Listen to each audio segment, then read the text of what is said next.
முக்கணிகள்ல மா பிளா வாழை அந்த வழியில 4வது இடத்துல வாரது வாழை.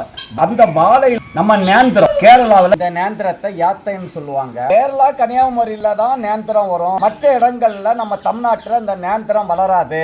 இன்னும் மக்கள் நம்ம நிறைய பேர் நினைச்சுக்கிட்டு இருக்கோம். இதை போக்குவதற்காக பசுமை பூமி நம்முடைய பேராவூர்ணி ஆராய்ச்சி மையத்தில் தஞ்சாவூர் மாவட்டத்தில் இயற்கை முறையில் தயாரிக்கப்பட்ட பூம்பும் பூஸ்டர் மற்றும் கற்பக ஆர்கானிக் கலப்பு மரத்தை பயன்படுத்தி ஏறக்குறைய ஒரு 10 to 12 கிலோ ஒரு 50 காய்களுக்கு மேல இருக்கு. ஆக நேந்திரம் என்பது நம்முடைய தஞ்சாவூர் மாவட்டம் இல்லாம நம்முடைய தமிழ்நாட்டினுடைய அனைத்து பகுதிகளிலும் வளரும். கேரளாவில் விளைகின்ற குவாலிட்டியை விடவும் நம்ம தமிழ்நாட்டில் விளைகிறது என்பதற்காக தான் இந்த வீடியோவை பதிவு செய்யறேன். நீங்களும் சாகுபடி செய்யலாம் இருக்கிற விவசாயிகள் நேந்திரம் கண்டுகளை நம்ம பசுமை பூமியில இந்த விலையில விற்பனை செய்து கொண்டிருக்கிறோம். ஆகையால் அப்படிப்பட்ட விவசாயிகள் சாகுபடி செய்யுமாறு கேட்டு இந்த வீடியோவை பதிவு செய்கிறேன். நன்றி, வணக்கம்.